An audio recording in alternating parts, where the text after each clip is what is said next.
नमस्कार and I welcome you all to आलोचना।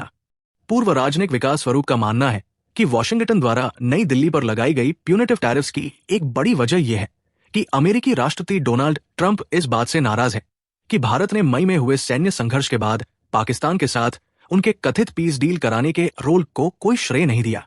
Canada में भारत के पूर्व हाई कमिश्नर और मशहूर लेखक स्वरूप ने कहा कि इस समय अमेरिका का पाकिस्तान से रिश्ता महज एक शॉर्ट टर्म टैक्टिकल अरेंजमेंट है जो ज्यादातर फाइनेंशियल इंटरेस्ट्स पर आधारित है, जबकि यूएस एंडेटाइज मूल रूप से स्ट्रैटेजिक है। एक इंटरव्यू में स्वरूप ने नई दिल्ली के इस फैसले की सराहना की कि उसने ट्रेड टॉक्स में ट्रंप प्रशासन के प्रेशर में नहीं झुककर अपने हितों की रक्षा की। उन्होंने कहा कि ट्रंप के टैरिफ्स का नतीजा आखिरकार अमेरिका में इन्फ्लेशन बढ़ने के रूप में निकलेगा। उन्होंने बताया कि इन टैरिफ्स के पीछे कई वजहें हैं। पहली, ट्रंप इस बात से खुश नहीं है कि भारत ब्रिक्स का हिस्सा है। उनके दिमाग में यह धारणा है कि ब्रिक्स एक एंटी अमेरिकन ग्रुप है जो डॉलर के अल्टरनेटिव करेंसी बनाने पर तुला हुआ है और उनका मानना है कि भारत को इसमें नहीं होना चाहिए। दूसरी वजह, स्वरूप के मुताबिक, नई दिल्ली का ये साफ रुख कि मई में हुए ऑपरेशन सिंदूर के बाद पाकिस्तान के साथ सीज फायर टॉक्स में अमेरिका का कोई रोल नहीं था। भारत का हमेशा से ये स्टैंड रहा है कि वो एक्सटर्नल मीडिएशन नहीं मानता। इस ट्रूस को दोनों देशों की आर्म्ड फोर्सेज ने पाकिस्तान के डीजीएमओ के रिक्वेस्ट पर सीधे नेगोशिएट किया था। स्वरूप ने कहा, ट्रंप अब तक करीब 30 बार कह चुके हैं कि उन्होंने ही दोनों देशों को न्यूक्लियर वॉर के ब्रिंक से वापस खींचा, लेकिन भारत ने उनके रोल को एक्नॉलेज नहीं किया। जबकि पाकिस्तान न सिर्फ इसे मानता है बल्कि उसने तो ट्रंप को नोबेल पीस प्राइज के लिए नॉमिनेट भी कर दिया है। मई की शुरुआत में भारत ने पहलगाम टेरर अटैक के जवाब में ऑपरेशन सिंदूर के तहत पाकिस्तान और पीओके में मौजूद टेरर इंफ्रास्ट्रक्चर पर प्रिसिशन स्ट्राइक्स किए थे और बाद में पाकिस्तानी एग्रेशन को रिपेल करते हुए उनके एयरबेसेस को भी टारगेट किया। स्वरूप ने कहा कि भारत ने ट्रेड टॉक्स में यूनाइटेड स्टेट्स ऑफ अमेरिका की एग्रीकल्चर, डेयरी और जेनेटिकली मॉडिफाइड क्रॉप से जुड़ी मैक्सिमलिस्ट डिमांड्स को मानने से साफ इनकार कर दिया है। उनका कहना है कि ये टैरिफ्स उसी प्रेशर टैक्टिक का हिस्सा है जिससे ट्रंप चाहते हैं कि भारत उनकी टर्म्स पर साइन करे। उन्होंने ये भी जोड़ा कि ये रूस के लिए भी एक संदेश है, क्योंकि ट्रंप नाराज है कि वो पुतिन से उस सीजफायर पर सहमति नहीं ले पाए हैं जिस पर ज़ेलेंस्की तैयार हो गए हैं। ट्रंप और पुतिन की मुलाकात अलास्का में तय है, जहां कीव और उसके एलाइज को डर है कि दोनों नेता 3 साल से ज्यादा चले इस युद्ध में अपने हिसाब से पीस टर्म्स थोप सकते हैं। पूर्व राजनयिक के मुताबिक ट्रंप एक बिजनेसमैन और डील मेकर है जिन्होंने खुद को पीस मेकर के रूप में पेश करना अपनी यूएसपी बना लिया है। चाहे थाईलैंड कैम्बोडिया हो, रवांडा डीआर कांगो या आर्मेनिया अजरबैजान, हर जगह उन्होंने मीडिएशन की कोशिश की है। उनके हिसाब से इंडिया पाकिस्तान मीडिएशन सबसे बड़ी उपलब्धि है क्योंकि दोनों न्यूक्लियर पावर्स हैं और इसी वजह से वो मानते हैं कि उन्हें क्रेडिट मिलना चाहिए।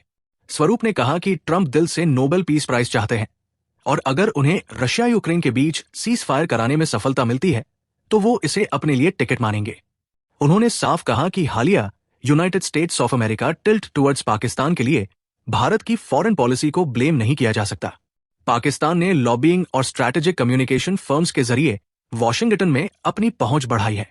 उन्होंने असीम मुनीर की 2 United states of America trips और पाकिस्तान के ऑयल रिजर्व्स डील का हवाला दिया। साथ ही उन्होंने बताया कि पाकिस्तान अब खुद को बिटकॉइन माइनिंग हब के रूप में पेश कर रहा है और वर्ल्ड लिबर्टी फाइनेंशियल जैसे प्रोजेक्ट्स में, जिसमें ट्रंप और उनके सहयोगियों के स्टेक्स हैं, अपने को एक भरोसेमंद पार्टनर के रूप में दिखाने की कोशिश कर रहा है। लेकिन स्वरूप ने यह भी कहा कि इसका मतलब यह नहीं है कि ट्रंप ने भारत को छोड़ दिया है या उसे एडवर्सरी मान लिया है। ये सब एक फेवरेबल डील के लिए प्रेशर टैक्टिक्स है और भारत को अपनी स्ट्रैटेजिक ऑटोनॉमी पर कोई कॉम्प्रोमाइज नहीं करना चाहिए। उन्होंने साफ कहा कि यूएस इंडिया रिलेशंस ट्रांजैक्शनल नहीं बल्कि स्ट्रैटेजिक है, जबकि यूएसए पाकिस्तान टाइज महज शॉर्ट टर्म और फाइनेंशियल गेन पर आधारित है। उन्होंने चेतावनी दी कि अमेरिका का पाकिस्तान के साथ करीब आना एक स्ट्रैटेजिक मिस्टेक है, क्योंकि पाकिस्तान चीन के साथ खड़ा है और चीन यूनाइटेड स्टेट्स ऑफ अमेरिका का स्ट्रैटेजिक कॉम्पिटिटर है। ट्रंप के टैरिफ्स पर बात करते हुए स्वरूप ने कहा कि यूनाइटेड स्टेट्स ऑफ अमेरिका ने इंडिया को टैरिफ किंग कहा था, लेकिन अब असल में टैरिफ किंग वही बन गया है। भारत का एवरेज टैरिफ करीब 15.98% है, जबकि यूनाइटेड स्टेट्स ऑफ अमेरिका का 18.4% है। इन टैरिफ से अमेरिका को सालाना लगभग $100 बिलियन की कमाई होगी, लेकिन इसका बोझ अंत में अमेरिकी कंज्यूमर्स पर पड़ेगा, जिससे प्राइसेस और इन्फ्लेशन दोनों बढ़ेंगे। उन्होंने कहा, अगर आप बुल्ली के आगे झुकेंगे तो उसकी डिमांड्स और बढ़ेंगी। भारत बहुत बड़ा और गर्वीला देश है जो किसी का कैंप फॉलोअर नहीं बन सकता। हमारी स्ट्रैटेजिक ऑटोनॉमी 1950 से फॉरेन पॉलिसी की नींव रही है। ट्रंप ने जुलाई में इंडियन गुड्स पर 25% टैरिफ और एक अनस्पेसिफाइड पेनल्टी लगाई। बावजूद इसके कि उस समय एक interim India USA trade deal की उम्मीद थी। कुछ दिनों बाद उन्होंने रशियन ऑयल इंपोर्ट्स पर भारत के खिलाफ और 25% टैरिफ लगा दिया, जिससे टोटल 50% हो गया। स्वरूप ने यह भी कहा कि पाकिस्तान इंडस वाटर्स ट्रीटी के सस्पेंशन से बुरी तरह रैटल्ड है और असीम मुनीर न्यूक्लियर वॉर की धमकी देकर एक्सटर्नल मीडिएशन चाहता है। पाकिस्तान इन रिवर्स के पानी पर भारी निर्भर है। भारत ने पहलगाम अटैक के बाद कई सख्त कदम उठाए, जिसमें इस ट्रीटी को सस्पेंड करना भी शामिल था।